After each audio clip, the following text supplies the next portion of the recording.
de hoy es ética, ¿correcto?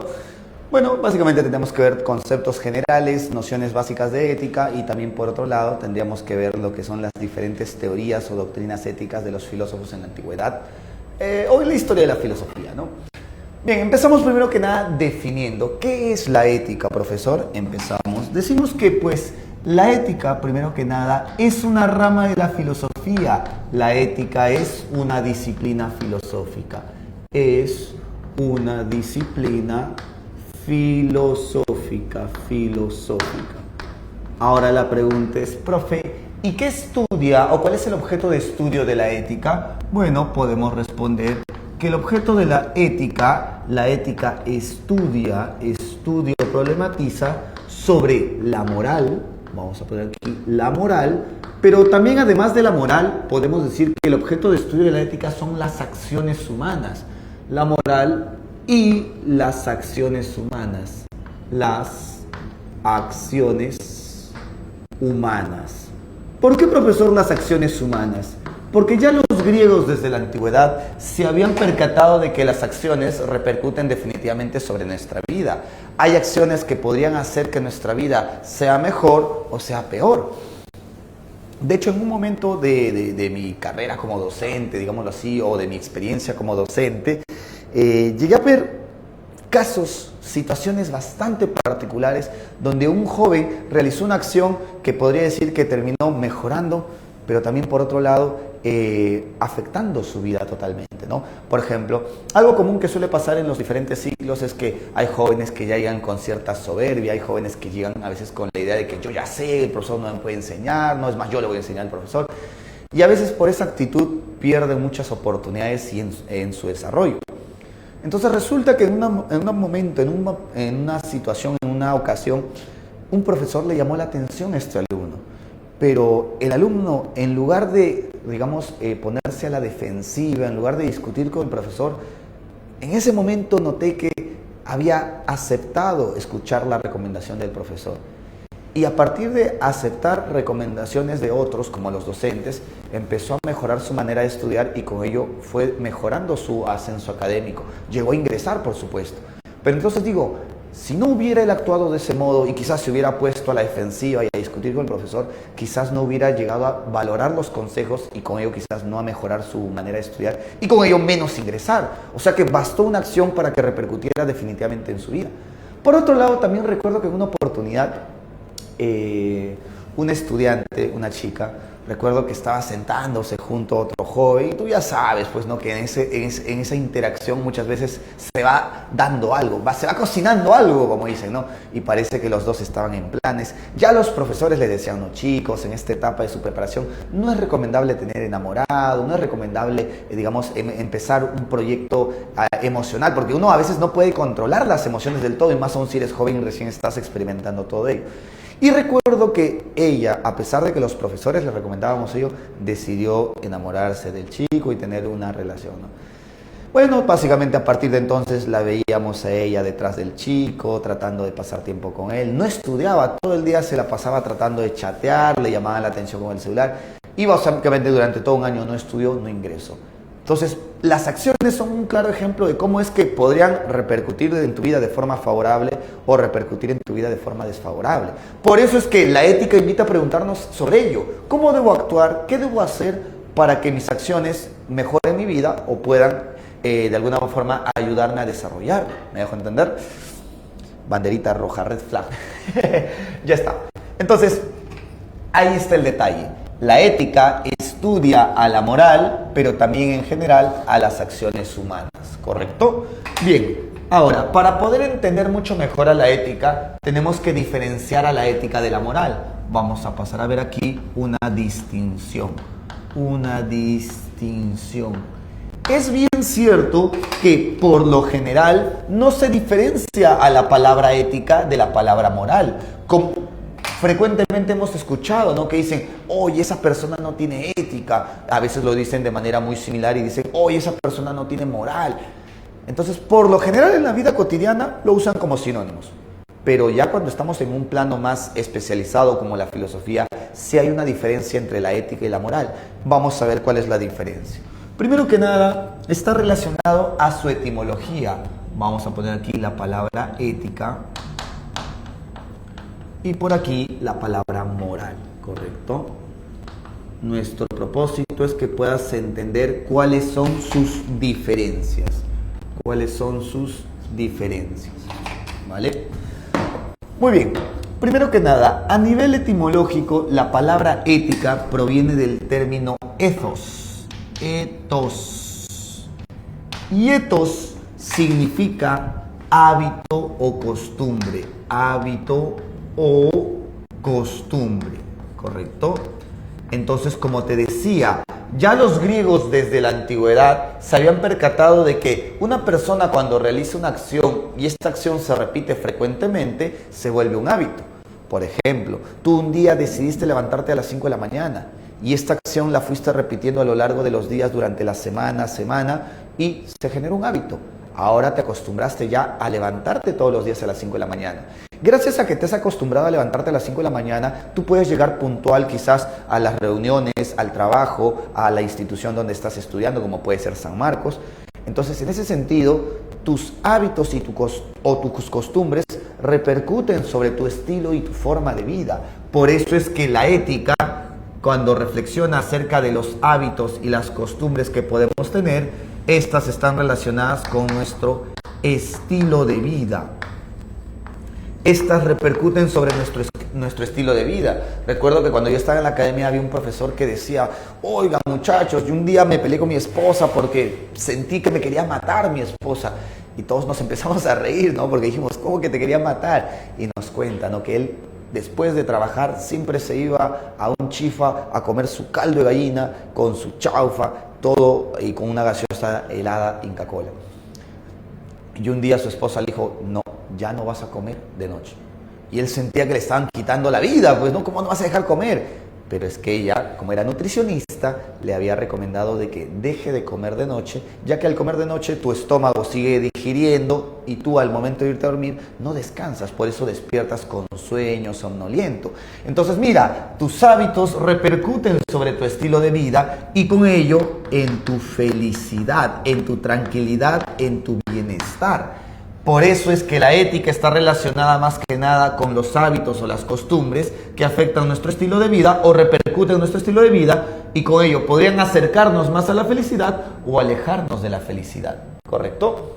Por otro lado, sin chifa no hay vida. O sea, el problema no es el chifa, el problema es a qué hora lo comes, ¿no? Si comes un chifa a las 12 de la noche, 1 de la mañana, pues obviamente no vas a descansar o no vas a dormir tranquilamente, ¿no?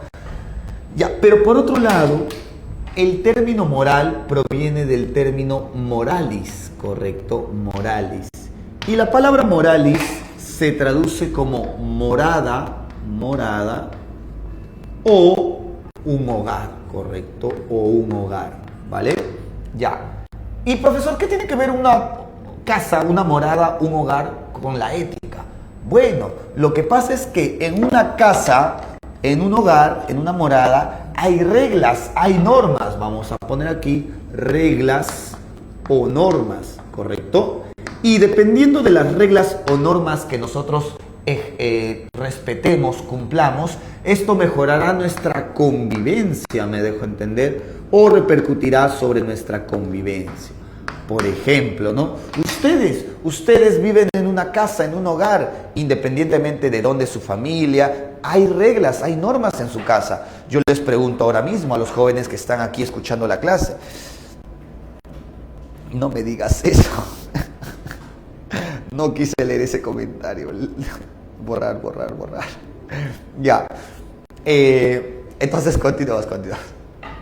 En este caso, les decía, ¿no? Si nosotros estamos viviendo en una casa, en un hogar, en esta casa hay reglas, hay normas. Por ejemplo, ¿tú puedes llegar a cualquier hora a tu casa? Pues no.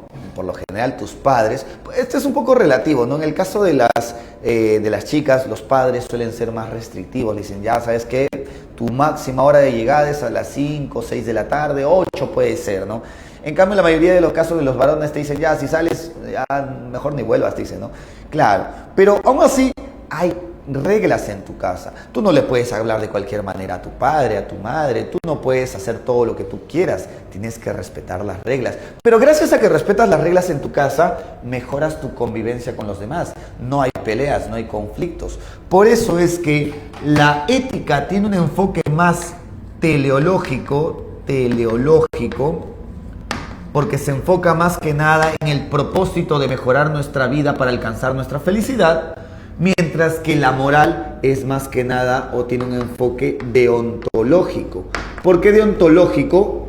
Deontológico porque la moral se enfoca principalmente en el cumplimiento de las reglas o de las normas que mejoran nuestra convivencia. Entonces, dentro de la moral, el propósito de reflexionar es cómo lograr cumplir con las reglas o el deber. Entonces, si queremos hacer un esquema que podría resumir bastante bien esta relación entre la ética y la moral, sí, son diferentes, pero porque la ética es una reflexión más general que aborda a todas las acciones humanas, mientras que la moral es una manera bastante particular de las acciones que están en relación con las normas o reglas, el deber. Por eso es que la moral es también estudiada por la ética, pero no son lo mismo, la ética es más general, ¿correcto? Hasta ahí, ¿vamos bien? ¿Me dejé entender? Sí. Ya. Sí me dicen por ahí, entendieron entonces la diferencia entre la ética y la moral. Ya, algo más que nos pide San Marcos es que nosotros podamos reconocer interrogantes que forman parte de las disciplinas. Vamos a poner aquí interrogantes. Interrogantes. ¿Cuáles son las interrogantes que forman parte de la disciplina de la ética? Bueno, todas aquellas interrogantes que tengan que ver con las acciones humanas. Vamos a poner aquí el siguiente ejemplo. Por un lado nos preguntamos, ¿qué debemos hacer? ¿Correcto? O en otras palabras nos podemos preguntar, ¿cómo debemos actuar? ¿Cómo debemos actuar? Estas preguntas están relacionadas con cómo deberíamos realizar una acción. Si una acción es adecuada o no es adecuada. Como está relacionado con las acciones humanas, es una pregunta que tiene que ver con la ética. ¿Qué más podemos preguntarnos? Por ejemplo, ¿qué acciones son buenas? ¿Qué acciones son buenas? Preguntarnos por las acciones buenas es preguntarnos por algo vinculado a la ética. Y si nos preguntamos por las acciones buenas, podemos preguntarnos ¿qué es el bien? ¿Qué es el bien? Esa pregunta del bien es una pregunta que está vinculada a la ética por estar relacionada a las acciones. Más aún, si muchos filósofos como Aristóteles van a decir que el bien es la felicidad, la pregunta que nos hacemos es ¿y cómo podemos entender la felicidad? ¿Qué es la felicidad? Definir la felicidad es algo también difícil. ¿Qué es la felicidad? ¿Ya? Muy bien. Ya está. Entonces, en general, toda pregunta que tenga que ver con las acciones humanas, con el bien y la felicidad, corresponde a la ética. El problema de la libertad también es abordado desde la ética. ¿Ya? Muy bien. Hasta ahí son los conceptos que parten de la definición de ética. Pero ahora tenemos que entender también, vamos a poner aquí 4, la teoría general sobre la moral,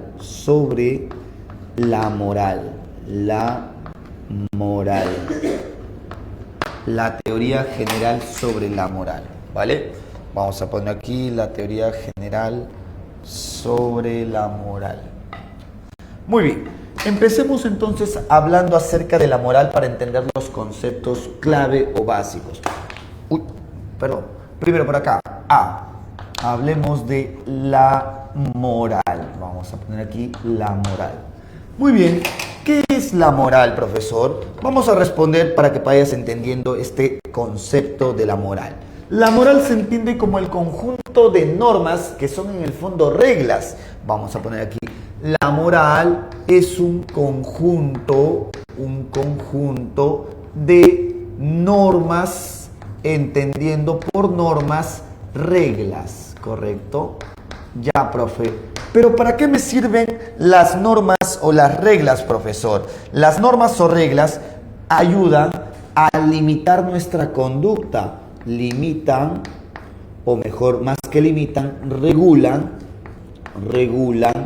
nuestra conducta. Nuestra conducta. Claro, por ejemplo, yo sé que a muchos de ustedes no les gustan las reglas, no les gustan las normas, pero gracias a las reglas podemos regular nuestras acciones. Imagínate pues de que en la institución no te pongan una hora de ingreso a tus sesiones de clase. La mayoría de ustedes ingresarían a cualquier hora, ingresarían a las 8, a las 9, a las 10, no ingresarían incluso. Entonces ahí está el detalle. Si existen las normas o las reglas, es para poder limitar tu manera de comportamiento y con ello, ¿qué ganamos, profesor, con ello? Con ello ganamos mejorar nuestra convivencia y con ello mejorar nuestra convivencia. ¿Correcto? Ya está.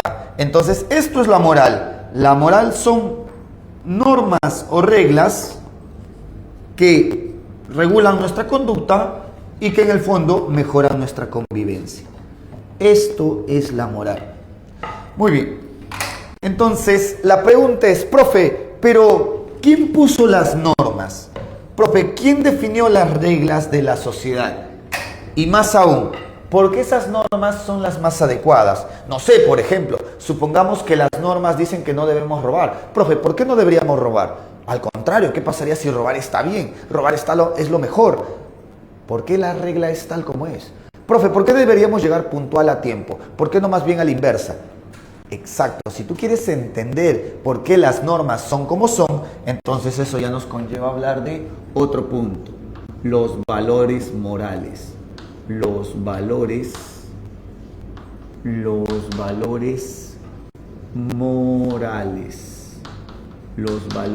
morales, ¿correcto? Muy bien. ¿Qué son los valores morales, profesor? Los valores morales, vamos a poner aquí, son ideales, pero que su función es fundamentar a las normas, que fundamentan a las normas morales. ¿Correcto? Ya está. En este caso vamos a ver los valores más conocidos o difundidos en la sociedad. Vamos a empezar por uno de los más importantes que ha sido pregunta en examen de la pre, pero también en examen de admisión. El valor de la dignidad. El valor de la dignidad. ¿Ya? Muy bien. Cuando hablamos de la dignidad, jóvenes, la dignidad es el valor que tiene el ser humano por el simple hecho de ser un ser humano. No entiendo, profesor, ¿a qué se refiere usted? Mira, esto es parte de la filosofía de los ilustrados del siglo XVII, como Immanuel Kant, que va a ser parte del siglo XVIII, pero la mayoría de nosotros generamos una estimación o una valoración de los objetos, pero la pregunta es, ¿en función de qué valoramos a los objetos? Pues lo por general es en función de su utilidad o función. Por ejemplo, este objeto aquí, la regla, yo la conservo, yo la cuido. ¿Por qué? Porque es un objeto valioso para mí. Pero ¿dónde reside el valor de este objeto? Bueno, es que este objeto me es útil, me es beneficioso, ya que puedo hacer mis líneas y con ello mi clase. ¿Me dejo entender? Entonces, los objetos, por lo general, hay casos excepcionales, pero por lo general depende su valor de su uso, su función o su utilidad. En ese sentido, si todo es visto de esa manera, nos conlleva un problema. ¿Cuál es el problema? De que habrían objetos más valiosos que un ser humano. Por ejemplo, si hablamos de un bebé, de un recién nacido no trae beneficios, no trae utilidad, no tiene un uso particular. Un recién nacido, al contrario, genera gastos, genera preocupación, genera, digamos, muchas veces estrés, incomodidad. Entonces, podríamos bajo este razonamiento decir que un bebé es menos valioso que un lápiz, porque un lápiz al menos te sirve para escribir. Eso es lo problemático. Al ver todos los objetos desde la utilidad, muchos seres humanos o niños serían vistos de una manera infravalorada. Por eso es que los filósofos del siglo XVII van a decir que el ser humano tiene dignidad. ¿Qué es tener dignidad? Tener dignidad es el valor intrínseco, intrínseco o innato. Nosotros desde que nacemos ya tenemos un valor que no viene de nuestra utilidad, que no viene de nuestra función o nuestro uso. Entonces, ¿dónde está ese valor intrínseco, profesor? ¿Por qué tenemos un valor especial o particular según los filósofos? Bueno, como dicen aquí, la siguiente frase del ser humano, el ser humano. Como dice la frase, el hombre es un fin en sí mismo, y no un medio, ¿Qué quiere decir ser un medio, profesor? Ser un medio quiere decir ser una herramienta, un instrumento. Por ejemplo, este objeto es un medio. ¿Por qué la regla es un medio? Porque mediante este objeto yo puedo hacer líneas y obtener un beneficio. Por ejemplo, dictar es un medio. ¿Por qué es un medio? Porque mediante el dictado puedo obtener un salario, un pago, dinero. Entonces, por lo general hay cosas que valen porque son medios para obtener beneficios. Pero el ser humano, el hombre no es un medio, dice Kant. El hombre es un fin en sí mismo. ¿Qué quiere decir? Que el hombre no vale por su utilidad. El hombre vale por sí mismo. ¿Pero qué quiere decir que nosotros tengamos un valor por sí mismo? Ya te lo voy a poner de manera simple. Lo que pasa es que dice Kant, el hombre es un ser racional. Y como ser racional puede usar su razón en potencia más adelante como posibilidad ¿para qué? Para poder mejorar la humanidad. El ser humano es el único ser que tiene la posibilidad de mejorar su condición y la de los demás, mejorar la humanidad. Esto le da un valor especial al ser humano. Esto hace que el ser humano valga de una manera distinta a los objetos. Los objetos valen por su utilidad. El ser humano vale porque siempre tendrá la potencia, la posibilidad de mejorar la humanidad. Esto hace que el hombre sea un fin en sí mismo y no un medio. ¿Me dejo entender? Y esa es la dignidad. Felicidad de ir a tu jardín y estar con los animalitos juntos. Para mí. Bueno, vale. Ya está. Felicidades que tus alumnos hagan los codis. La felicidad es comer monstruo un viernes. La felicidad es dormir. La felicidad es que no haya codis. La felicidad es que tu lorito te insulte para que te levantes. Tomar café pasado calientito. Esa gente. Está bien, ya está. Entonces, mira, hasta ahí esa es la dignidad. Ha sido pregunta examen de admisión. ¿De qué manera? En la medida en que te ayudan a comprender de que si tú ves a los seres humanos como seres dignos, no los puedes usar, ya que usarlos sería tratarlos no como personas, sino como objetos, como instrumentos, herramientas. Por ejemplo, si yo le dijera, muchachos, yo solo vengo a dictar clase porque me pagan por esto, los estoy tratando a ustedes como objetos. Ustedes son los medios, las herramientas a través de los cuales puedo obtener dinero y remuneración. Y eso es, de alguna manera, una violencia o falta de respeto.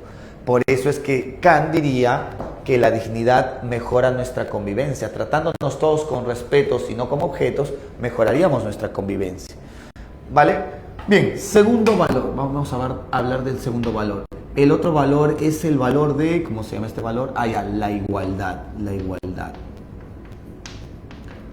¿En qué consiste la igualdad, profesor? La igualdad es el valor asociado ¿a qué? Al mismo trato que todos merecen, al mismo trato que todos merecen, claro. Si todos somos seres dignos, como dice Immanuel Kant, Entonces todos tenemos el mismo valor. Nadie vale más, nadie vale menos. No hay alguien que sea más digno, hay alguien que sea menos digno. Todos somos igualmente dignos. Y si todos somos dignos y tenemos el mismo valor, eso genera una igualdad en los individuos. Todos merecemos recibir el mismo trato. Cuando hay trato diferenciado, un trato preferencial por algunos y no por otros, eso genera una forma de discriminación y termina generando problemas en la sociedad. Un ejemplo, profesor. Supongamos que yo les digo a los muchachos, vamos a hacer un campeonato entre nosotros, vamos a ir a jugar fútbol. Y una chica me dice, profesor, yo también quisiera ir. No, le digo, tú no puedes ir. ¿Por qué? Porque eres mujer. Le estoy dando un trato diferente y exclusivo, la estoy excluyendo.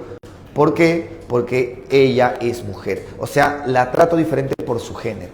En ese sentido, ahí estoy generando un trato desigualitario y eso se considera discriminación. Por eso es que cuando hay discriminación hay problemas en la sociedad. Otro ejemplo fue como por ejemplo Estados Unidos.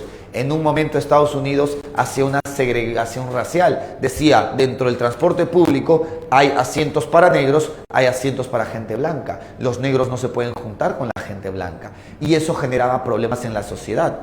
¿Me dejo entender? Muy bien. Bueno, son ejemplos. El machismo es una forma de discriminación, el racismo, el etnicismo, entre otras formas, ¿correcto? Ya está. Vamos con el siguiente valor. 3. Hablemos de la libertad. La libertad. ¿Qué es la libertad, profesor? La libertad es el valor, vamos a poner aquí, la libertad es el valor asociado, es el valor asociado a las acciones autónomas,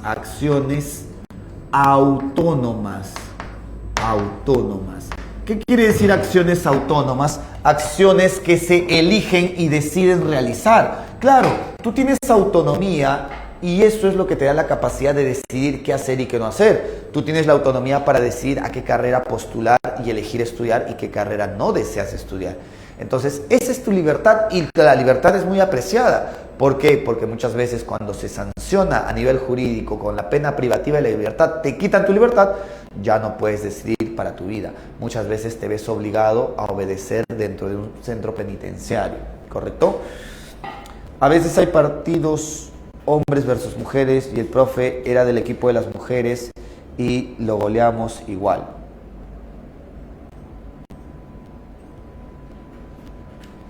Momento, estoy esperando el chiste. Está cargando, no llega, está con lag su chiste, tiene lag. Ay, la fregada estos muchachos. Ya, continuamos. Siguiente valor. 4. Hablemos del valor de la libertad. Ya tenemos aquí la solidaridad, que también ha sido pregunta de examen de admisión. Solidaridad. ¿Qué es la solidaridad, profesor? La solidaridad es el valor, pero asociado al apoyo o a las acciones de ayuda o apoyo a otros que han caído en desgracia, a otros que están en desgracia. No entiendo, profesora. A ver, te explico. A ver. Lo que pasa es que somos seres sociales. Vivimos en un grupo, vivimos en la sociedad, vivimos en la comunidad. Por ende, si uno de los individuos de nuestro grupo, de nuestra comunidad, cae en desgracia, le pasa alguna tragedia o algo malo, pues nosotros no podemos ser indiferentes, ya que somos como una familia colectiva. Tenemos que buscar apoyarnos entre nosotros. En ese sentido, ¿qué pasa muchas veces, por ejemplo, en tu familia cuando uno de ustedes, como tú, te enfermas? No es que tus padres son indiferentes. Quiero creer que tus padres no se hacen de la vista gorda y te dejan botado en tu cama hasta que te recuperes solito. No. Obviamente mamá a veces prepara un caldo de pollo para que puedas recuperarte o te hace un tecito caliente, te da medicamentos. Son actos solidarios porque buscan ayudar a quien ha caído en desgracia. Y esto lo vemos claramente en el caso del Perú a través de la pollada. La pollada es un claro ejemplo de solidaridad. Cuando muchas veces en tu vecindario, entre tus amigos, te han ofrecido una pollada, tú has comprado, pero no has comprado por el sabor del pollo. No has comprado quizás solamente porque tenías hambre. Has comprado la pollada como una muestra también de que, oye, está bien, te voy a ayudar, te voy a colaborar, dame un par de tarjetas o véndeme unas polladas, ¿no? Claro. Y el profesor nos castigó con hacer 100 planchas con rocas que pasaban los 10K.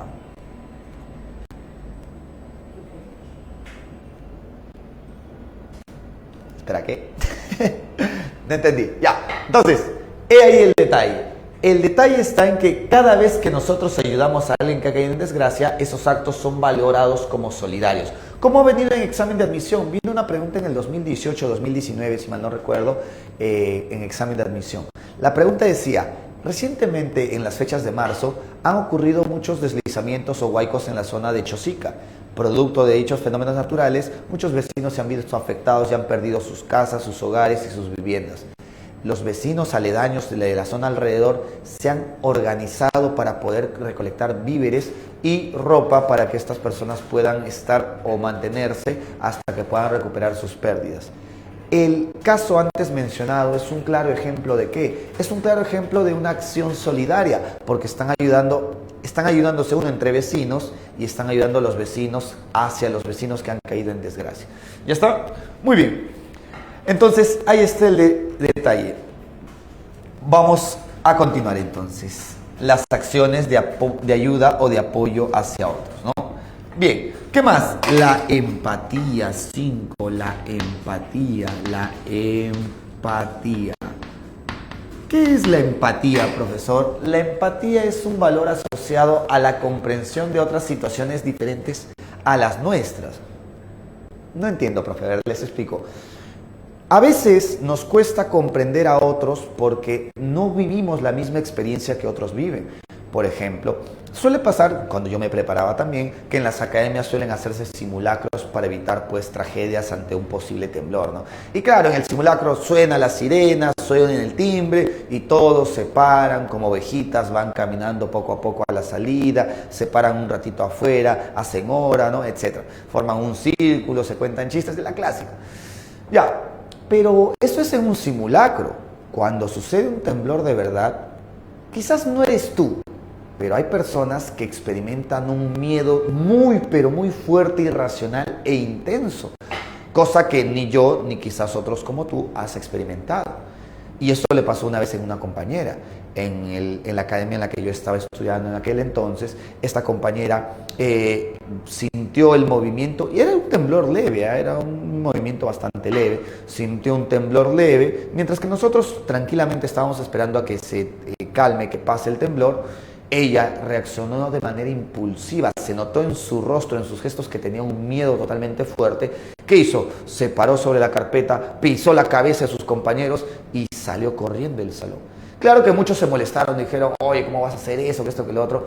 Pero si somos empáticos, podemos comprender de que hay personas que viven emociones mucho más fuertes que nosotros, tienen miedo mucho más intenso que nosotros y por ende a veces van a reaccionar de ese modo. No estamos justificando, pero estamos tratando de comprender. Eso es la empatía. Por eso es que la empatía se entiende a partir de esa famosa frase de que la empatía es ponerse en los zapatos del otro, ponerse en la situación del otro. Pero no queda ahí, no solamente ponerse en los zapatos del otro, ponerse en los zapatos del otro para comprender su situación a pesar de que sus zapatos no son de tu talla, a pesar de que no sea lo que tú has vivido, has experimentado. ¿Me dejo entender? Ya está. En GC se entiende si está con las justas. El pobrecita. Bueno, eso pasa a veces, ¿no? Ya, empatía. La empatía es el valor asociado,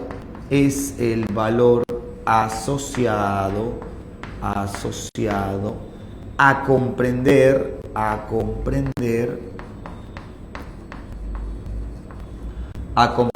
las situaciones de otros. Ya está. Muy bien, hasta ahí. ¿Cómo vamos? ¿Se entienden los distintos valores que hay? Sí, me confirman, a ver. Mis neuronas espejo ayudando a que sea empático.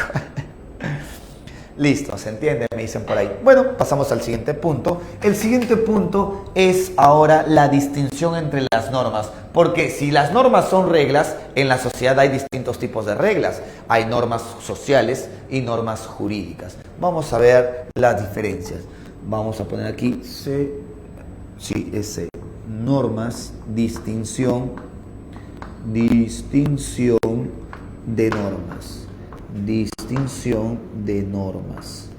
Normas. ¿Correcto? ¿Cuál es la distinción o la diferencia de normas, profesor? Vamos a poner aquí el siguiente caso.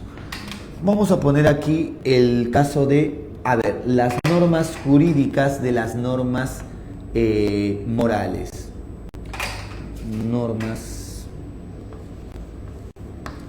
Normas jurídicas de las normas morales. Normas jurídicas.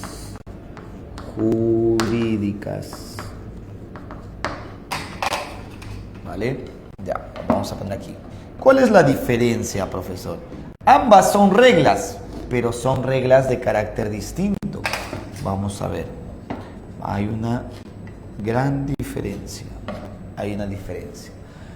Primero que nada, la diferencia más notoria es en relación al origen de cada norma. Por ejemplo, las normas morales tienen como origen a la agrupación de individuos, o sea, a la sociedad. Desde el momento en que varios individuos deciden formar un grupo, agruparse para poder convivir en un mismo ambiente, ya se van estableciendo reglas, normas de manera implícita. Esas son las normas morales. Por ejemplo, profesor, ¿qué pasaría si tú ingresas a San Marcos? Ingresas a San Marcos, pero digamos que vives por Caraballo, vives por Lurín, por un lugar donde está casi a 3 horas de distancia de tu casita. Entonces, claro, al día ir 3 horas, venir 3 horas, son casi 6 horas sin tráfico, 7 si es que hay tráfico, es casi la tercera parte del día desperdiciado en el auto. Entonces tú decides mudarte a San Marcos. Alrededor de San Marcos alquilan habitaciones, alquilan cuartos para estudiantes. Pero hay de todo presupuesto. Hay de 300, 400, 500 y dependiendo también de cómo quieras una habitación. Hay habitaciones con baño compartido, hay habitaciones con baño propio. Una habitación con baño propio suele estar entre 500 a 600 soles. Pero ese monto para muchos estudiantes no es accesible. Hay jóvenes que obviamente no tienen para pagar mensualmente ello, sus familias quizás no tienen para apoyarles. Entonces, supongamos que ese es tu caso. Tú decides para ello mudarte junto con tu compañero, tu compañera que también ingresó. Le dices, oye, ¿qué pasa si nos mudamos juntos y pagamos a medias, ¿no? Y nos sale más barato el cuarto y tenemos, pues, de alguna manera, pues, más oportunidad. Entonces, tú un día llevas todas tus cositas a tu habitación, tu compañero también. Obviamente cada uno tiene artículos de higiene personal. Y uno dice, ¿no? A ver, si yo voy a llevar mis artículos de higiene personal, son solamente para que los use yo. Mi desodorante, mi cepillo de dientes, quién sabe, tu peine, cosas de uso personal. Y tu compañero también debe tener sus propias cosas. No podemos compartir esos objetos como una toalla. Por ejemplo, las toallas no se comparten. Entonces, tú ya presupones de que si vas a convivir con alguien más, cada uno tiene sus objetos de uso personal y no tienen por qué compartir, al menos esos objetos. Pero un día llegas a tu habitación y ves que tu amigo, tu compañero o tu roomie, como dicen, está lavándose los dientes con tu cepillo. ¿Qué haces? Te incomodas, te molestas, le llamas la atención, le gritas quizás. ¿Pero por qué surge un problema? Porque tu compañero ha roto una norma, una regla implícita que había entre ustedes. Entonces, cada vez que los individuos se agrupan, ya van estableciéndose normas o acuerdos a las cuales se le va a llamar normas morales. Se originan en la sociedad como agrupación. ¿Correcto? Ya está. Mientras que las normas jurídicas no surgen con la sociedad. El origen de las normas jurídicas es el Estado, ¿correcto? El Estado. ¿Por qué el Estado? Porque el Estado no es la sociedad como tal. El Estado es una institución política que representa a la sociedad. Y el Estado, a través de la división de poderes, como el poder judicial, se encarga de crear reglas, crear normas que se aplican con severidad o de manera estricta en casos judiciales, ¿no? No es lo mismo que las normas morales. En las normas morales son implícitas, estas son de carácter explícito, están escritas en un manual o en un código procesal, por ejemplo. Ahora, ¿qué otra diferencia hay entre las normas morales y las normas jurídicas? La otra diferencia tiene que ver con el castigo también, el tipo de castigo en el caso de ser transgredidas o violentadas. Profe, ¿qué pasaría si yo rompo una norma moral? Bueno, la sanción es de carácter subjetivo. ¿Cómo así, profesor? Subjetivo porque cada sujeto va a experimentar la sanción de una manera distinta, ¿correcto? Por ejemplo, en una oportunidad alguien me dijo, no, oye, ser infiel es difícil, me dijo. Yo me quedé pensando, ¿qué? ¿Cómo que es difícil? ¿A qué te refieres? Me dijo, bueno, lo que pasa es que por lo general, claro, creemos que ser infiel es meterse con distintas parejas al mismo tiempo, engañar a tu pareja, y hasta ahí suena bien quizás para muchos de ustedes, pero es difícil en el fondo porque luego de haberlo hecho, muchos van a experimentar una sensación de remordimiento y culpa, a tal punto de que no vas a poder ver a los ojos a tu propia pareja. Si tu pareja hace algo bonito por ti, te vas a sentir peor porque vas a decir, oye, ella o él me trata bien y yo por otro lado le estoy siendo infiel. Entonces ahí te das cuenta de que tras romper una norma social, moral, como la fidelidad, muchas personas pueden experimentar de diversas maneras el remordimiento. Hay quienes sí experimentan un fuerte remordimiento, hay quienes no. Por eso es que cuando alguien rompe las normas morales, la sanción es subjetiva, porque el remordimiento o la culpa va a ser diferente para cada individuo. En cambio, eso no pasa en el caso de una sanción o un castigo de las normas jurídicas. ¿Por qué no, profesor? Porque el castigo ante las normas jurídicas es una sanción objetiva. Objetiva en el sentido de que no depende de la persona. Objetivo porque ya está escrito, ya está definido cómo se va a sancionar aquel que rompe una norma jurídica.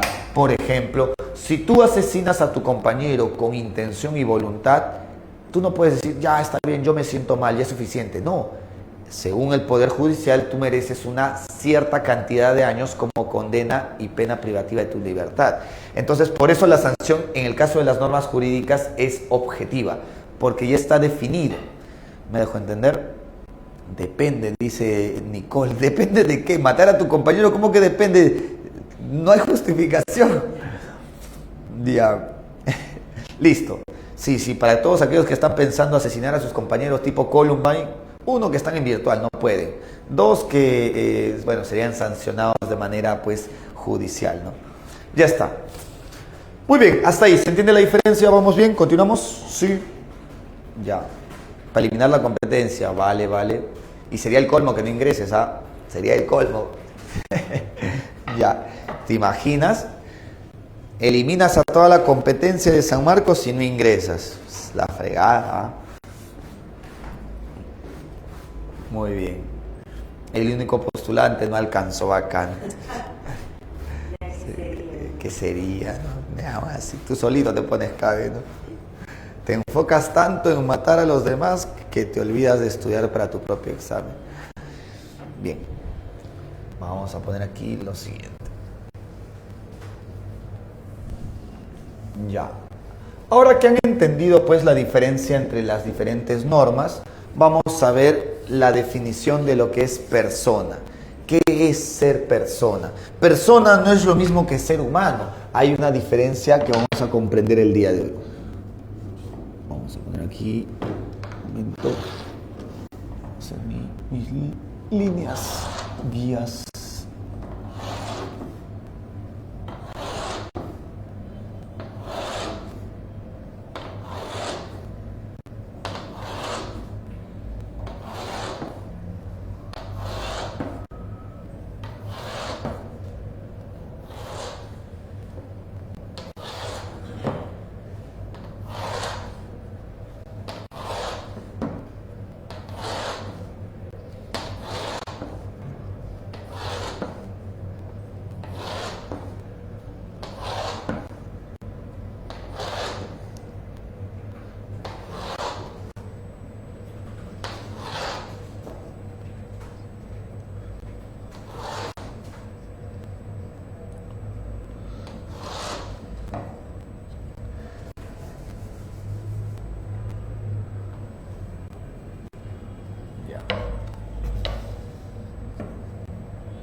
está.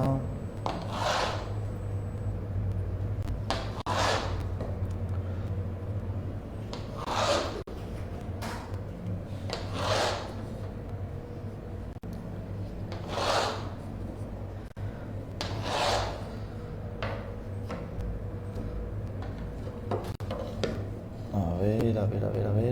Ahí está.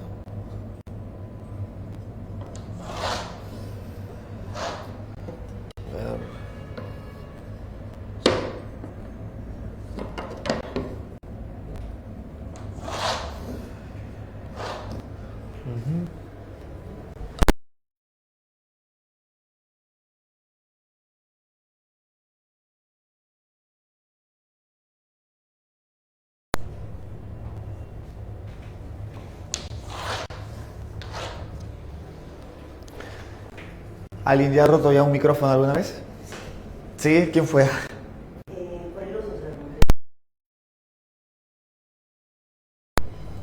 Ya, hace que lo rompe el cablecito. Ya. Usted, el primero. No creo. No me digan eso. No me hagan sentir mal, por favor. Ya. Bien, vamos a hablar entonces ahora del siguiente punto. La persona moral. Sí. Nos tocaría el punto de la persona moral. La persona moral, muchachos. ¿A quién llamamos la persona moral? Persona moral le decimos a aquella persona que tiene la capacidad. El problema que tienen los jóvenes es que los jóvenes estudiantes, postulantes, presuponen y tienen un prejuicio. Muchos de ustedes, claro, por la manera en la que suelen hablar, por la manera en la que suelen decir cotidianamente las personas de nuestro entorno, dicen, oye, esa persona no tiene moral, ¿no? Decimos y sobreentendemos que es una persona mala, ¿no? Algo así. Entonces, no se trata de eso. En realidad, cuando decimos una persona moral, no estamos hablando de una persona buena. El problema es ese, que tú crees porque decimos que es una persona moral, es una persona buena. Y no. Ser persona moral simplemente es tener una capacidad. Es aquella que presenta o tiene capacidad. Yo pongo el siguiente ejemplo. Ser una persona moral es como tener un cuchillo. ¿Por qué digo que es como tener un cuchillo? Porque tener un cuchillo no te hace ni bueno ni tampoco te hace malo. ¿Qué es lo que te hace bueno o malo? La manera en la que tú uses esa herramienta, ese instrumento, el cuchillo. Lo mismo pasa con la moral. La moral no te hace bueno ni te hace malo. La moral simplemente es una herramienta que, dependiendo cómo la uses, te hará una mejor persona o te hará una mala persona. Entonces, en este caso, la persona moral es aquella que tiene la capacidad para, ahí viene el detalle, es aquella que tiene la capacidad para cumplir las normas o incumplir las normas. Entonces, tú puedes con esta capacidad cumplir las normas, las reglas, las leyes o violentarlas, transgredirlas. Y claro, ponte a pensar. ¿Quiénes son las personas que suelen cometer los mayores delitos? No son personas simples, no son personas sencillas, son personas que tienen bastantes conocimientos. Vamos a ver ahorita un ejemplo, ¿no? Pero ya, profe, ¿qué necesitan las personas para ser morales o para ser capaces, en otras palabras? Las personas necesitan 3 elementos. Primer elemento, la conciencia moral. La conciencia moral. ¿En qué consiste la conciencia moral, profesor? Primero que nada, la conciencia moral consiste en tener conocimiento de las normas, conocer las normas morales. Claro, tú para poder cumplir las normas tienes que conocer las normas. Eso es tener conciencia moral. Por otro lado, otro aspecto de la conciencia moral es distinguir nuestros conocimientos, nuestros actos. ¿Cómo así, profesor? No entiendo. Por ejemplo, hay personas que bajo los efectos del alcohol, bajo los efectos de drogas psicodélicas, no pueden distinguir qué es lo que están haciendo. Entonces, en ese momento no tienen conciencia moral. ¿Qué más? Además de ello, tenemos que poder conocer o proyectarnos a conocer los efectos de nuestras acciones, de nuestros actos, de los actos realizados. ¿Ya? Muy bien. Si tú tienes estas tres condiciones, tienes conciencia moral. Por otro lado, también la otra condición es que la persona moral tiene libertad moral, ¿correcto? ¿Y en qué consiste la libertad, profesor? La libertad consiste en poder actuar con autonomía, porque hay personas que no tienen autonomía, hay personas que no eligen cómo actuar, hay personas que se ven obligadas a hacer cosas que no quieren, como puede ser violentar, como puede ser agredir, ¿no? Imagínate, ¿no? Bueno, más adelante les voy a comentar esos casos. Ya, la libertad también es poder actuar con autonomía. Y tercero, la responsabilidad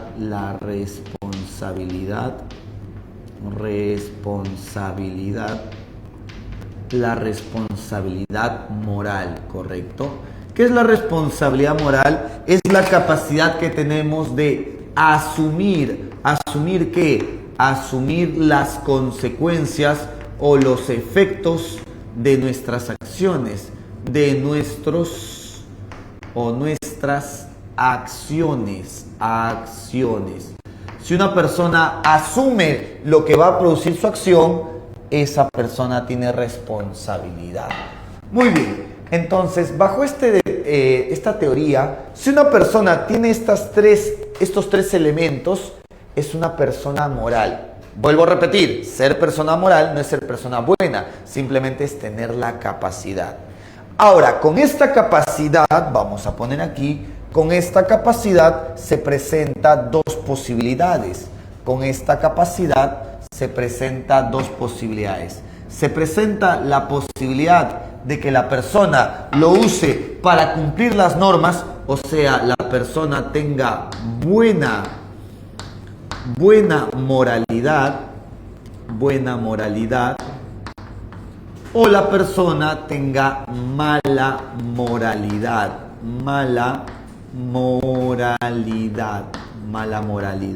¿correcto? ¿Cómo así, profesor? No entiendo. A ver, te explico. La moralidad ya son las acciones que tú realizas.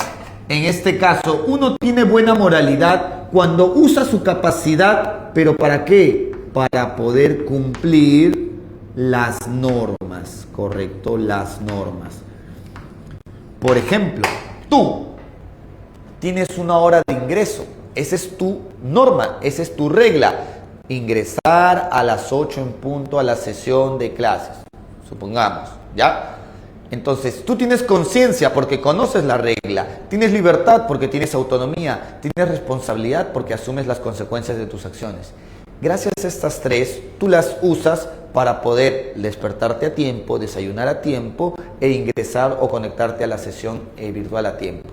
Entonces, tú has usado tu capacidad, pero para respetar y cumplir las normas, tú tienes buena moralidad. Pero hay personas que teniendo conciencia, libertad y responsabilidad, usan estas herramientas, pero para romper las normas. Esas personas tienen mala moralidad. ¿Por qué? Porque usan su capacidad para incumplir, para violentar, para transgredir las normas. Otro nombre que les suelen dar son personas inmorales. Entonces, esto es lo que suele confundir al estudiante. Una persona inmoral no es que no tenga moral, sí tiene moral, solo que usa su moral para poder violentar o romper las normas. Los inmorales siguen siendo morales porque tienen capacidad, solo que los inmorales usan su capacidad para violentar las normas o romper las normas. Un ejemplo de esto, los contadores. Los contadores tienen conocimiento sobre las reglas, los contadores tienen libertad y los contadores tienen responsabilidad. Pero muchas veces cuando las empresas buscan a los contadores, no los contratan simplemente para que puedan llevar las cuentas de la empresa. Muchas veces los contadores son contratados ya que las empresas quieren encontrar maneras de evadir impuestos o lavar dinero por cierto grupo de mafia, por ejemplo, ¿no? Entonces, ahí nos damos cuenta de que hay personas que teniendo su capacidad, la usan para violentar o romper las normas. Esas personas son inmorales. Siguen siendo morales, pero usan su moral para hacer lo incorrecto. Inmoral. ¿Se entiende? Ajá. Y con los psicópatas, profe... Bueno, los psicópatas son un caso excepcional. ¿Sabes por qué los psicópatas son un caso excepcional? Porque los psicópatas son personas que biológicamente se ha estudiado sus casos y se ha demostrado de que tienen una deficiencia en el lóbulo prefrontal, lo cual no les permite tener sentimientos de empatía. Al no experimentar empatía, muchas veces no van a cumplir las normas porque quieren, lo van a usar a modo de, digamos, conveniencia. Entonces, claro, los psicópatas son personas, en este caso, que no tienen la condición o la capacidad suficiente para respetar las normas. Se les va a considerar hasta cierto punto personas amorales, como un niño. Vamos a explicar aquí lo siguiente. ¿Qué son las personas amorales? Vamos a ver, las persona amoral, la persona amoral. La persona amoral es aquella que no puede ni cumplir, ni violentar o transgredir las normas. ¿Por qué, profesor? Porque no tiene la capacidad. Es aquella que no tiene o presenta la capacidad. Es aquella que no tiene o presenta la capacidad. ¿Correcto? Ya sea por falta, le puede faltar conciencia, por falta de conciencia, libertad o responsabilidad. Entonces, las personas amorales son las personas que no tienen la capacidad, ya que les falta alguno de estos elementos antes mencionados. Por ejemplo, en una oportunidad estuve había salido con una compañera a una feria y ella había llevado a su sobrino, algo así, no recuerdo. Y su sobrino tenía 3, 4 añitos, podríamos decir. Y ella me dice, oye, un forcito, te lo encargo un rato, voy a ir a hacer una llamada, algo así me dijo, ¿no? Entonces el niño se va a un puesto donde vendían juguetes y obviamente un niño no sabe nada del comercio ni nada de esto, pues, ¿no? El niño simplemente se deja llevar por lo que siente, observa objetos brillantes que llamativos, el niño se acerca, los mira, los toca, los manipula y si le gusta, se lo lleva. Y eso hizo el niño, ¿no? Se acercó, manipuló el juguete, le gustó, pum, se lo llevó. Básicamente el niño estaba robando, ¿no? Pero no podríamos decir que estaba robando. ¿Por qué? Porque el niño es una persona amoral, ya que no tiene conciencia, aún no conoce las reglas de la sociedad. Por eso es que él no puede ser tampoco responsable de la acción que está realizando. Simplemente es una persona moral. Las personas amorales son personas incapaces porque aún no han desarrollado o tienen conciencia, libertad o responsabilidad. ¿Se entiende? Así que un psicópata hasta cierto punto podría ser una persona moral. Claro, no sabe lo que está haciendo, ¿no? Pero eso es algo cuestionable igual, ¿no? Porque alguien me dice, profe, ¿pero qué pasaría si alguien, no sé, bebe en exceso o está drogado y se pone a manejar y atropella a varias personas? Bueno, en ese caso sí hay condición de una persona moral. Porque claro, muchas personas saben de antemano de que si beben no deben manejar. Y si tú bebes y te pones a manejar, claro que quizás no quieres matar personas, pero ya estás decidiendo poner en riesgo a otras personas o tu vida misma. Entonces, por eso es que a pesar de que si tú bebiste y hiciste daño a otras personas, no puedes justificar diciendo que no sabía, estaba ebrio, me quedé dormido. No, porque previamente a ello ya habías tomado la decisión. ¿Correcto? Muy bien. Claro, pues esto sirve para que si alguna vez te dice, no, tu enamorado, tu enamorada te dice, no, perdón, te lo juro, no sabía lo que hacía, estaba ebrio, por eso me metí con tu mejor amigo. No justifica eso. Eres una persona moral porque sabías que si bebías y estabas en un ambiente peligroso, pues obviamente iba a pasar algo, ¿no? No podrías justificar. No eres amoral, pues, ¿no? Así que no te dejes florear, no te dejes florear. Ya, para terminar, por último. F. Hablemos, pues, de los tipos de dilema. Dilemas éticos o morales. Dilemas éticos o morales, correcto. Dilemas éticos o morales. Muy bien. Pero los que tienen problemas mentales son excusados de algunos delitos. Sí, en el caso de algunos individuos que tienen problemas mentales, por supuesto que sí. Porque recuerda, para poder ser una persona moral, tienes que tener la capacidad de distinguir tus acciones. Hay personas como los esquizofrénicos que a veces tienen alucinaciones o brotes psicóticos, que son distorsiones de la realidad. Un esquizofrénico puede tener una alucinación donde escucha una voz y la voz le dice, mátalo. Y él fácilmente le puede hacer caso a la voz y matar a alguien. Y cuando le preguntan, oye, ¿por qué lo hiciste? Alguien me dijo que le matara. Yo solamente estaba haciéndole caso. Entonces, claro, en esos casos, si está demostrado científicamente de que tiene algún tipo de malestar mental, algún tipo de trastorno o problema fuerte, podría ser una persona amoral. Claro. Bien. Hablemos de los dilemas éticos o morales, entonces. ¿Cuáles son los dilemas éticos o morales? Veamos aquí a continuación. Hay dos.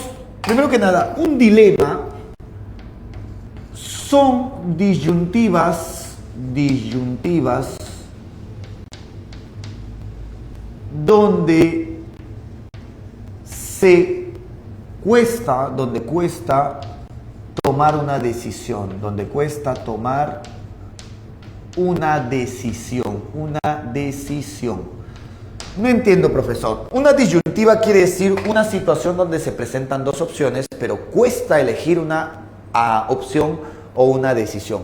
¿Por qué, profesor? Bueno, principalmente porque lo conflictivo es las consecuencias que van a resultar. ¿Cómo así? Supongamos que tú tienes dos amigos, un chico y una chica, ¿correcto? Supongamos, es hipotético. Bueno, es un caso ejemplar nada más. Entonces, al principio todos son amigos, se llevan bien, salen juntos, se divierten, etc. Pero de un momento a otro notas de que tu amigo y tu amiga se vuelven muy cercanos, ya empiezan a pasar mucho tiempo juntos. Entonces, ¿qué sucede? Al poco tiempo te enteras de que los dos ya están en una relación. Ya no son solamente amigos, sino que tus mejores amigos se han vuelto enamorados y hasta pareja, ¿correcto? Hasta ahí, pues, genial, no hay problema, ¿no? Bueno, son igualmente tus amigos. Pero un día tú vas al cine, vas a un lugar a divertirte, a una fiesta, a una discoteca, quién sabe, y ves que tu amigo le está siendo infiel con otra chica a tu mejor amigo. Entonces ahí se te presenta un dilema, dices, a ver, ¿qué hago? ¿Le digo o no le digo la verdad? Si le digo la verdad, obviamente se van a pelear, van a terminar y posiblemente con ello la amistad que tenemos se va a terminar. Y eso no quisiera. Pero si no le digo, mantendremos la amistad, pero probablemente ella va a seguir siendo engañada por mi amigo, va a seguir siéndole infiel, ¿no? Entonces ahí nos damos cuenta de que estamos frente a un dilema, una situación donde hay una disyuntiva, dos opciones, pero no es tan sencillo tomar una decisión, ¿correcto?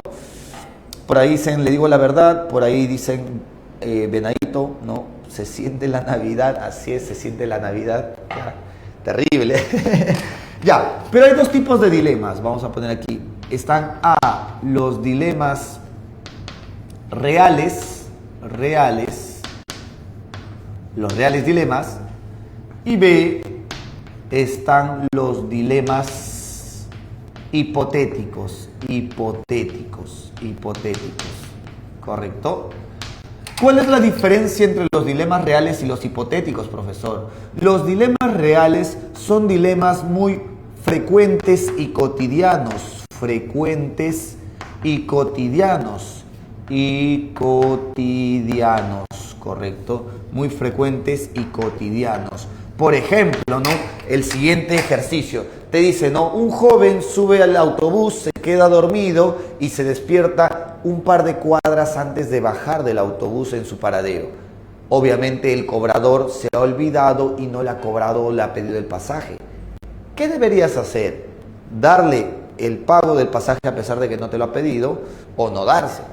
Entonces ahí nos damos cuenta de que eso es un dilema real porque suele pasar con mucha frecuencia o suele pasar constantemente. Seguir durmiendo, ya te vas hasta el final del paradero, dices, bien, bien por ti, bien por ti. De ahí le pagas como tú quieras, pues, ¿no? Ahora, la otra opción que me han dicho es, profesor, le pido mi vuelto, ¿no? Me hago al que ya le di dinero y le pido mi vuelto. Esa gente es terrible, ¿no? Piensan en opciones de sacarle el provecho a todo.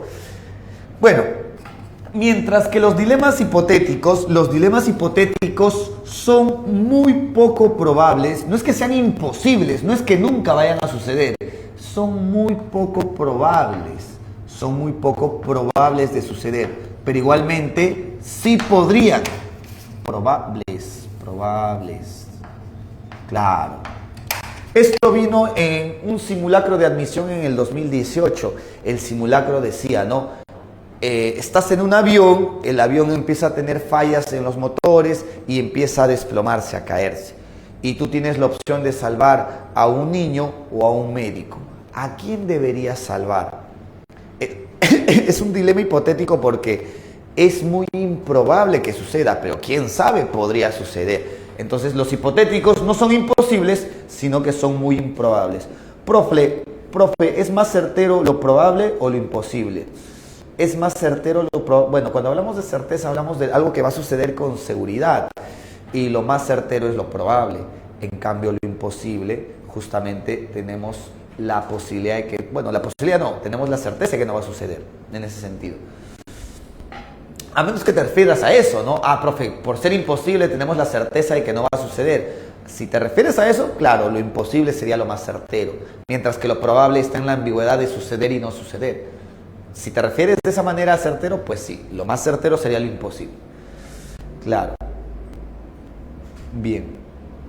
Ya está, continuamos. Ahora sí, vamos con el siguiente punto. Si me han entendido hasta aquí, vamos con el punto 3, 4, 5. Vamos con el punto 5. ¿Cuál es el punto 5? Ya vamos a hablar ahora de las teorías éticas. Las teorías éticas.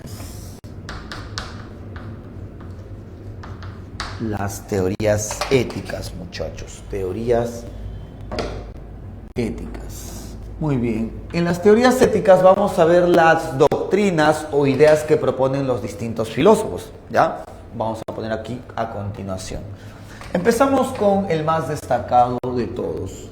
Vamos a poner aquí el intelectualismo. El intelectualismo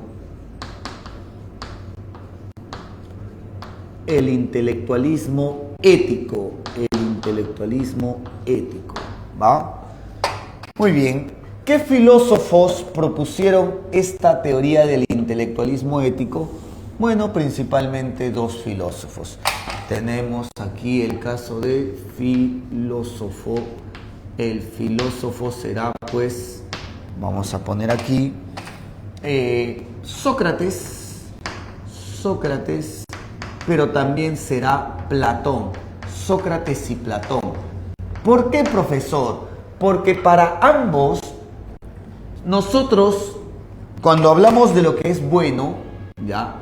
El bien o lo bueno se va a entender desde la filosofía de Sócrates y Platón, se va a entender como aquello que es igual al conocimiento.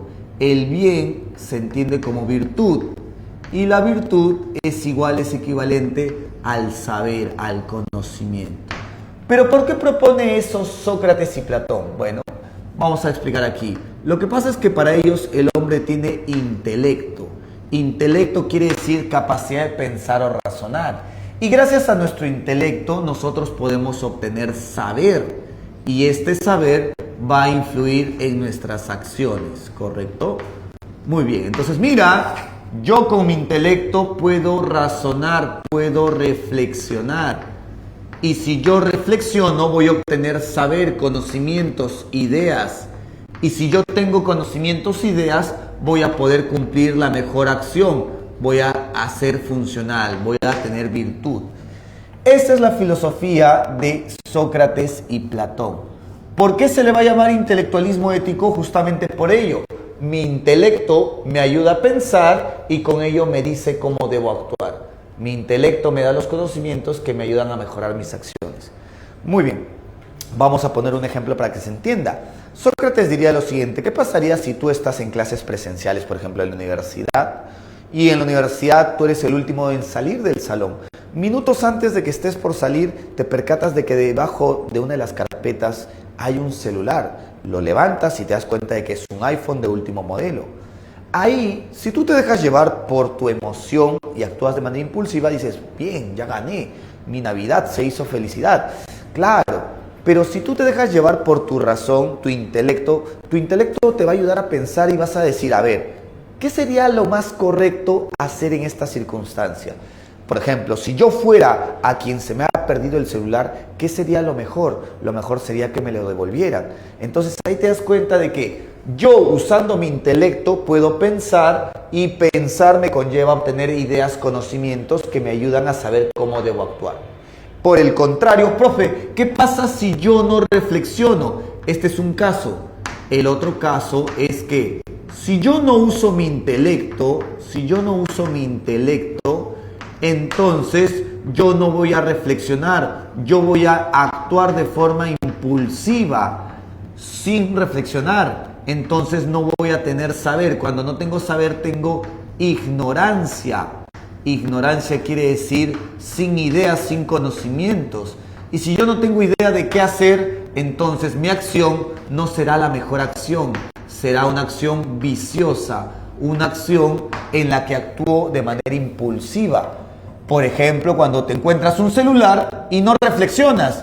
Cuando actúas de manera impulsiva dices, bien, me encontré un celular, como si el celular apareciera de la nada, ¿no? Y te llevas el celular. Ahí está el problema, dice Sócrates.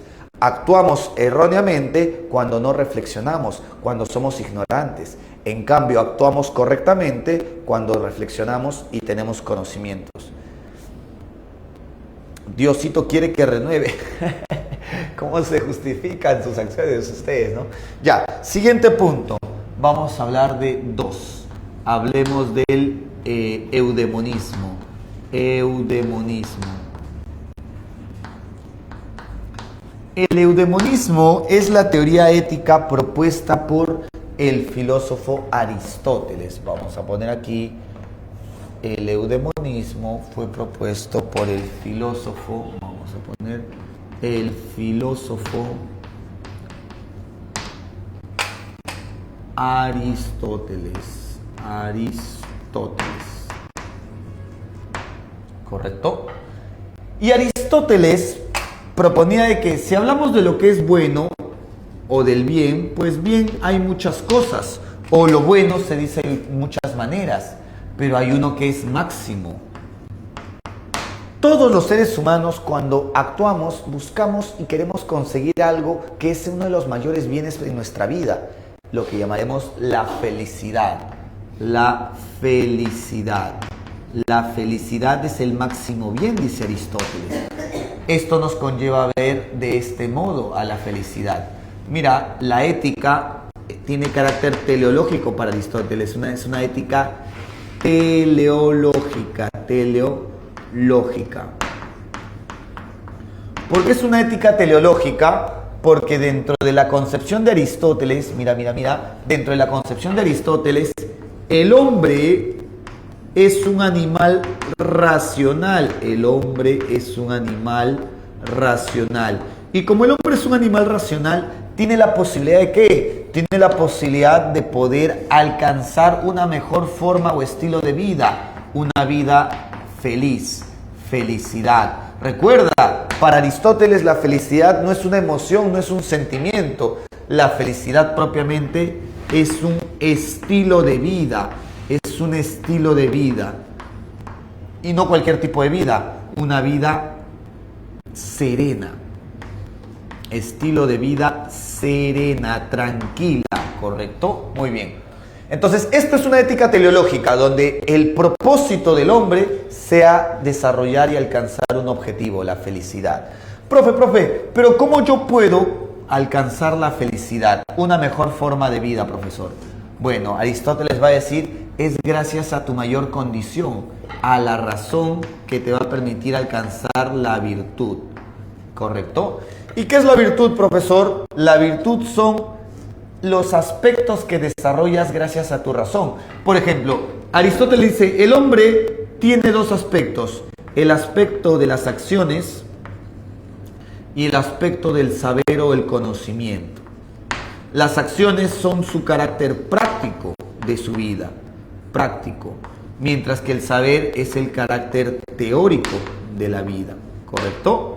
Muy bien, en ese sentido, las acciones, ¿cuál es el problema que presentan? Aristóteles dice, los seres humanos cuando vamos a actuar tenemos un conflicto porque hacemos un exceso o hacemos un defecto. Hacer un exceso es hacer más de lo que deberíamos hacer. Hacer un defecto es hacer menos de lo que deberíamos comer. Por ejemplo, ¿no? Estoy confundiendo. La comida, pero es un buen ejemplo, ¿no? Cuando vamos a comer, a almorzar, por ejemplo, hay personas que comen mucho más de lo que deberían, comen en exceso.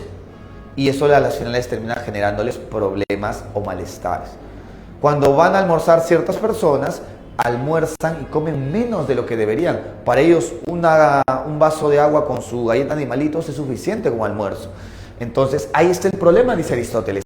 Las acciones suelen ser muy radicales, o se van al exceso o se van al defecto. ¿Cómo mejorar mis acciones? Fácil, buscando el equilibrio entre los extremos. ¿Cómo se va a llamar el equilibrio? El justo medio. El justo medio. El justo medio se entiende como un equilibrio relativo, ¿correcto? ¿Por qué digo relativo? Porque muchos jóvenes piensan así, profe, yo llegué a mi casa y vi que tenía una olla de comida. Entre comer una olla y no comer nada, ¿qué hago? Justo medio, me como la mitad de la olla. No funciona así el justo medio, no es la mitad de todo. El justo medio es buscar el equilibrio relativo de acuerdo al individuo o la circunstancia. Por ejemplo, si soy yo quien me pregunto qué cantidad debo comer, como soy una persona que se dedica a una actividad como la... Es temblor, ¿verdad? Sí, hasta se me abrieron los ojos, ¿ah? Sí. Las pastillas nos siguen, pero sí, está temblando un poquito. Chicos, ¿ustedes cómo hacen? ¿Salen a su casa? ¿Cómo? ¿Salen de su casa virtual? ¿Cómo hacen, no? Hay que estar, por si acaso, chicos, preparados. Así que estamos aquí viendo las caras, esperando que salimos a los salidos. Yo estoy a punto de entrar en crisis, ¿ah? A punto de entrar en crisis. ¡Temblor! A ver, creo que ya paró ya. Ya paró. Que no llegó a su cerro, señores. ¿Dónde viven que no llegó el temblor a su cerro? A ver, vamos a ver cómo se los pensamos fuera. No llegó al Perú profundo, profe. Ya iba a entrar en crisis, ¿ah? ¡Temblor! Podemos continuar. Ya, continuamos normal. Ya, regresen. Seguimos. Regresen. En el piso. Está levantando su techo, dice por ahí. Por favor, que Eduardo levante su calamina. Gracias. Ya, recoge tu calamina, muchacho, no lo dejes ahí. Ya, entonces decíamos, por aquí, por favor. Gracias. Entonces decíamos, ¿no? Cada vez que nosotros vamos a actuar tenemos que buscar el punto de equilibrio de acuerdo a nuestras circunstancias. Si logramos esto, desarrollaremos una virtud llamada una virtud ética. ¿Correcto? Pero también podemos desarrollar nuestros conocimientos, que nuestros conocimientos repercuten sobre nuestra vida. Si logramos mejorar nuestros conocimientos, desarrollaremos una virtud dianoética. Dianoética, ¿correcto? Ejemplo de virtud dianoética, la prudencia. La prudencia, vamos a poner aquí, la prudencia, también conocida como la sabiduría. La sabiduría. ¿correcto? Muy bien. Entonces, si yo logro desarrollar estos dos o estas dos tipos de virtudes, esto me va a permitir alcanzar una mejor forma de vida llamada felicidad. ¿Ya? Entonces, para Aristóteles, si el hombre puede alcanzar la felicidad, es porque usa su razón para mejorar sus acciones con el justo medio, pero así también usa la razón para mejorar sus conocimientos con la sabiduría y la prudencia. Ah, ya, profesor. Entonces, para Aristóteles, ¿solo los seres racionales pueden ser felices? Sí. Aquí Aristóteles deja de lado a los seres que considera que no son racionales. Aristóteles, cuando dice seres racionales, está pensando en hombres, varones, griegos de 40 años en adelante. O sea, profesor, que los niños no pueden ser felices. No, porque los niños no desarrollan su racionalidad aún. Las mujeres tampoco, dice Aristóteles, porque tienden a ser vistos de manera despectiva como seres emocionales, intempestivos. ¿Y qué más? Los esclavos tampoco pueden ser felices, ya que no son del todo racionales. No son racionales en el fondo. Ya está. Hasta ahí. ¿Se entiende la ética de Aristóteles? Sí, sí, sí. Ahí mandaron una imagen que dice la imagen terremoto, magnitud 4.5. Aso. Ahí está esa gente que está atenta. Bien, Ya, listo. Continuamos entonces, continuamos. Bien, vamos con el tercer punto para ir terminando ya. Sí, estamos a tiempo. El tercer punto se refiere a la filosofía de Immanuel Kant. Se le va a llamar el formalismo ético. El formalismo. Ya, muy bien. Hablando a nivel del formalismo, el formalismo fue propuesto por el filósofo Immanuel Kant. Vamos a poner aquí el filósofo. El filósofo fue Immanuel Kant. ¿Correcto? Muy bien. ¿Y qué va a proponer Immanuel Kant? Para Immanuel Kant, solo podemos decir que algo es bueno si es que eso que es bueno está hecho por la buena voluntad. La buena voluntad. No entiendo, profesor. La buena voluntad es el deseo que te dice, oye, cumple el deber, pero no lo hagas por cumplir y conseguir algún beneficio, sino por el deber mismo, el deber mismo. No entiendo a qué se refiere, profe. Esto es lo que muchos no entienden. ¿Cuál es la diferencia en actuar conforme al deber a actuar por el deber mismo? Kant para esto nos pone un ejemplo bastante interesante. Kant dice, imagínate pues que tú vas a comprar algo de lo cual desconoces absolutamente. Por ejemplo, de computadoras. Muchas personas desconocen de computadoras o implementos tecnológicos. Tú ingresas a San Marcos, tus padres dicen, ya sabes qué, toma tanto dinero para que te compres una laptop, una computadora, porque lo vas a necesitar para hacer tus trabajos, entre otras cosas. Vale, entonces vas a Wilson, buscas una tienda y te atiende un joven, una señorita muy amablemente, te muestra los diferentes productos que tiene, las diferentes computadoras que te podría vender. Tú eliges el que más te conviene y ya está, te retiras. Al retirarte dices, oye, qué buen o qué buena vendedora. Es ahí donde empieza a discrepar Kant. Kant diría, pero ¿por qué solemos decir que alguien ha sido un buen o buena vendedora? Por lo general nos basamos en los efectos. El efecto es que me ha vendido una buena laptop. El efecto es que me ha vendido a un buen precio. El efecto es que me ha tratado muy amablemente. Por eso decimos que es una buena vendedora. Por el trato y los efectos. O sea, por lo general nos basamos en los efectos para decir que algo es bueno o es malo. Pero Kant dice, ¿y qué pasaría si en el fondo, en sus intenciones, ella solamente te ha tratado bonito para que tú recomiendes su tienda y le sirvas como marketing?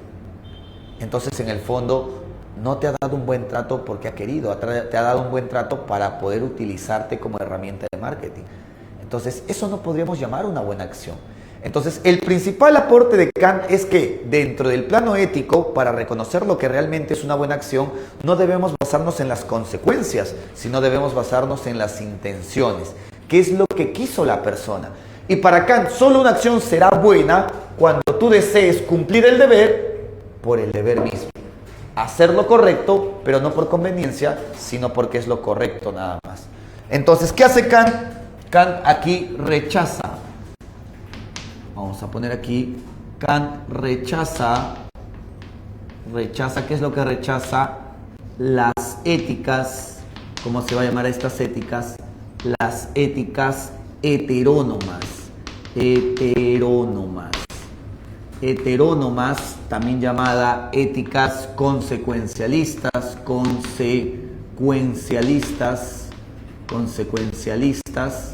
también llamada éticas materialistas. ¿Por qué Kant rechaza estas éticas, profesor?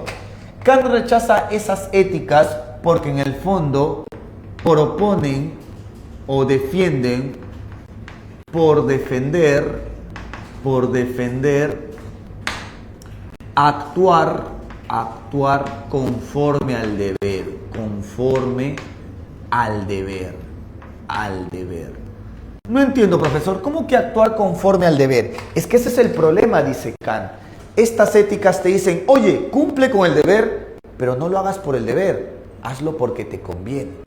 Por ejemplo, te van a decir, oye, llega puntual, pero llega puntual para que no te quiten la beca. Oye, llega puntual, pero para que no te grite tu tutor. Oye, haz tu tarea, pero para que tus padres no te griten. Ahí, por lo general, ¿qué hacemos? Nuestra manera de pensar te dice, haz una acción que cumple el deber, pero esta acción que cumple el deber, enfocada en las consecuencias, o más aún, en el beneficio que te puede traer, en el efecto. Este es el problema, dice Kant, de las éticas materialistas, heterónomas o consecuencialistas, que proponen una manera de actuar cumpliendo el deber, pero buscando un beneficio, un interés o un efecto favorable. Eso no se puede decir que es bueno, dice Kant. Cuando tú actúas buscando siempre beneficios, consecuencias favorables hacia ti, eso no es bueno. Entonces, ¿cuándo algo es una buena acción? Aquí Kant propone una ética autónoma, pero también universal. ¿Cuál es una ética autónoma y universal? La ética es autónoma cuando tú, no el efecto, eres tú quien decide cómo actuar. Y tú decides cómo actuar basándote no en tus emociones o sentimientos, basándote en la razón. Profesor, suena muy racionalista, sí. En el plano de la ética, Kant es racionalista extremo. Kant te va a decir, ¿quieres actuar bien? Solo puedes hacerle caso a tu razón, que te va a decir qué es lo correcto. Entonces Kant básicamente propone este esquema. La razón nos ayuda a pensar y gracias al pensamiento tú puedes tener imperativos categóricos. ¿Por qué se les llama imperativos? Un imperativo quiere decir un mandato de tu razón, imperativo categórico.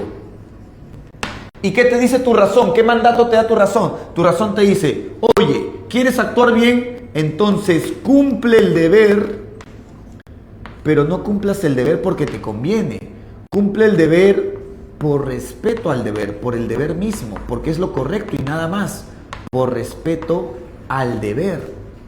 Es decir, actúa de forma desinteresada, ¿correcto? Eso, si tú obedeces a tu razón, tu voluntad será una buena voluntad, Y si tu voluntad es una buena voluntad, tu acción, independientemente a las consecuencias, será una buena acción, ¿correcto? Entonces, aquí está el punto clave. Para Kant, una buena acción no se sabe por sus efectos, se sabe por sus intenciones o por sus principios. Por ejemplo, si yo te dicto una muy buena clase, tú podrás decir, oye, qué buen profesor eres. Para Kant, no importa el efecto que te estoy generando. Lo que importa es más que nada la intención. Si yo te dicto una clase muy buena, muy interesante para que tú aprendas, pero lo hago porque al fin y al cabo te veo como un medio para obtener dinero, ahí te estoy usando. Y eso en el fondo es una mala acción. En cambio, si yo te dicto una muy buena clase porque yo quiero que tú ingreses y mejores al fin y al cabo tú como persona, pero al mismo tiempo la humanidad, ahí estoy haciendo una acción porque es simplemente lo correcto, cumplir mi función como docente. Eso sería una buena acción. Entonces, para resumir, para Kant, una acción es buena o mala, dependiendo no de las consecuencias, sino de la intención de la persona, ¿no? Muy bien. Cuando no sabes mucho de computadoras te venden todo caro. Sí, a punta de amenazas me tiene la tota. Haz el código y la tutora te pega, ¿no? Para su encuesta. Claro, por ejemplo, ¿no? Tú dirás, profesor, yo soy un buen estudiante, pero mira, haces los códigos para que la tutora no te grite. Esa es una mala acción, porque no lo haces porque quieres, lo haces para evitar un perjuicio. Deberías estar decepcionado. Kant estaría avergonzado de ti, definitivamente. Continuamos. Deshonor, no tienes dignidad, no tienes honor. Para su encuesta, gritar es poco, dice. 4, para ir terminando ya. Hablemos del utilitarismo. Y también, por último, hablemos pues del intuicionismo. 5. El intuicionismo. ¿Por qué mencionamos más a Kant y a Aristóteles? Porque son los filósofos que más suelen preguntar en examen de admisión. Pero no son los únicos, son los que más preguntan, pero no son los únicos. También han preguntado sobre el utilitarismo, ya varias veces han preguntado sobre el utilitarismo, y también han preguntado sobre el intuicionismo en un par de ocasiones. Muy bien.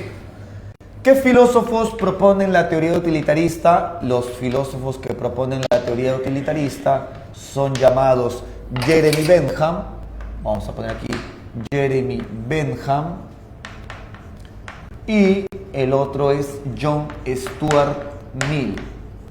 John Stuart Mill, ¿correcto? Muy bien. Ellos, cuando hablan y definen lo que es bueno, para ellos el bien, para ellos el bien se define a partir de ¿qué? El bien se define a partir de, ¿cómo se llama esto? Dos principios. Primer principio. Para ellos, lo bueno, vamos a ver aquí, lo bueno tiene que ser útil o beneficioso.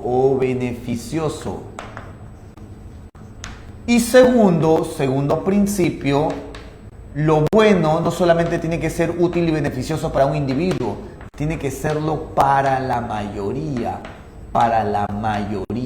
¿correcto?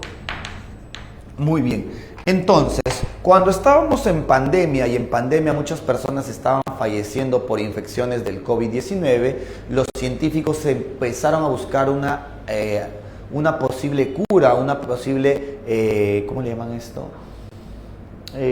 Una vacuna, ¿no? Que pueda prevenir las muertes o los fallecimientos de los individuos. Entonces ahí nos damos cuenta de que eso es algo bueno. ¿Por qué es bueno, diría el utilitarismo? Porque los científicos han buscado una cura, un beneficio, pero no es para ellos nada más, sino para toda la humanidad. Eso justamente hace que sea bueno, buscar un beneficio para la mayoría. Según el utilitarismo, eso es bueno. Hablemos para terminar ya del intuicionismo. Vamos a poner aquí, ¿qué filósofo propuso el intuicionismo? El filósofo que propuso el intuicionismo sería pues George Moore o George More, como guste, ¿no? ¿Qué propone George More?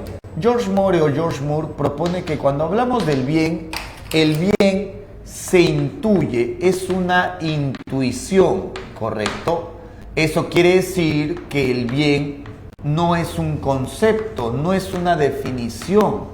La propuesta de George Moore básicamente es que el hombre se basa en el sentido común, y por sentido común me refiero a creencias sociales, para cual a través de la intuición poder reconocer lo que es bueno de lo que es malo.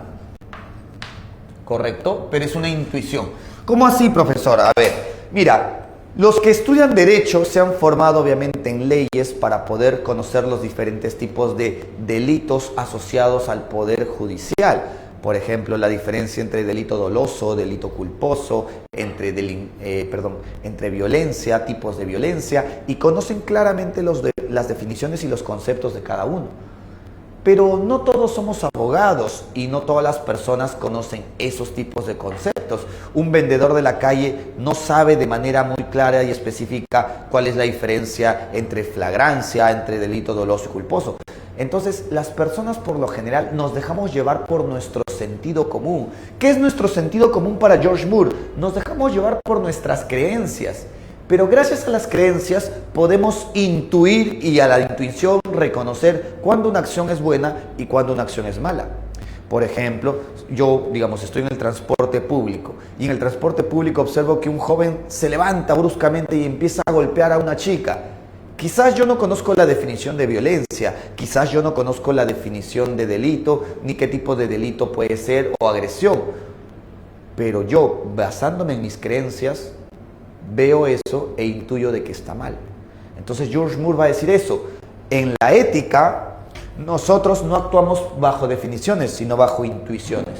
Esa es la principal crítica de George Moore, ¿vale? Bien, hasta ahí. Sería todo. ¿Queda claro? ¿Alguna duda, consulta? Pregunten para poder dar las claves ya por terminado. ¿Todo bien? Sí, me confirman. Manifiéstense, ninguna duda, profesor. Esa Rebeca con sus osos. Sí, dice por ahí. Sí, que si hay dudas o no hay dudas. Habla bien, Eduardo. Ya. Muy bien. Ya. Sí, P. Profe, si alguien no vive en sociedad, ¿sigue existiendo la moral? Claro, la moral de la sociedad existe, pero tú que te alejas de la sociedad ya no tienes moral, porque solo la moral existe en la sociedad, en la comunidad. Incluso hay varios filósofos que llegan a decir que incluso en las bandas criminales existe un tipo de moral como códigos. Estos códigos hacen que entre ellos, entre criminales, puedan existir. Piensen en los piratas eran vándalos delincuentes, pero incluso entre piratas había códigos, había una moral. La moral está presente en toda comunidad, ¿correcto? Ya, listo. ¿Sería un sujeto amoral? Claro, podríamos decir que en gran medida sería un sujeto amoral, ¿ya? Muy bien, vamos con las claves entonces. Dicto: 1, casita. 2, barquito. 3, dadito. 4, 4, dadito. 5, casita. 6, Alberto es un joven electricista, ya. 6, casita. 7, por el Rosa Peruna, que fue la protagonista. Rosa quiere salvar a la mayoría. Esa es una escena de Batman, ¿eh? Ya, sí. Sería clave C, utilitarista, claro. 8, dadito. 9, es un dilema real, porque claro, los estudiantes a veces pasan por ese dilema de copiar, no copiar, ayudar a copiar, sería real. Casa. 10, casita, porque para acá la ética tiene que basarse en reglas universales que todos debemos cumplir con prioridad, el deber deontológico, casita. 11, ¿dónde está? Fin común de los animales. 11, avión. Porque recuerda, para Aristóteles la razón nos permite reflexionar y obtener conocimientos que mejoran nuestra vida. 11, avión. Y 12, casita, porque para Eliana, si ella dice que los delincuentes roban, es porque desconocen lo que es bueno. Esa es la filosofía socrática, ¿no? Ellos son ignorantes y por eso actúan mal. Si conocieran lo que es el bien, podrían actuar correctamente.